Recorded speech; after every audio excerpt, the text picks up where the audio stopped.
ከሰማይ በታች ለሰዎች የተሰጠ ሌላ ስም የለም ብሎ እግዚአብሔር ቃል ይናገራል። ሮሜ መጽሐፍ ምዕራፍ 10 ላይ እግዚአብሔር ቃል ሲናገር ኢየሱስ ጌታ እንደሆነ በአፍ ብትመሰክር እግዚአብሔር ከሙታን እንዳስነሳ በልብ ብታምን ትድናለህ ይላል። ሰው በልቡ አምኖ ይጸድቃል፣ በአፉ መስክሮ ይድናል ብሎ እግዚአብሔር ቃል ይናገራል። ወገኖቼ ኢየሱስ ጌታ እንደሆነ በአፍ ብትመሰክር እግዚአብሔር ከሙታን እንዳስነሳው በልብ ብታምን ትድናለህ። ሰው በልቡ አምኖ ይጸድቃል። ወገኖቼ ሰው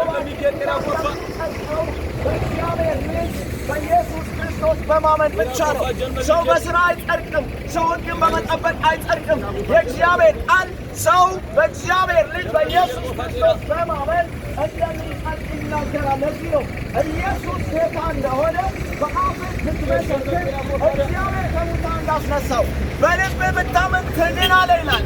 ለዚህ ነው እግዚአብሔር ቃል ወገኖቼ መዳን በሌላ በማንም የለም፣ እንድንበት ዘንድ ከሰማይ በታች ለሰዎች የተሰጠ ሌላ ስም የለም።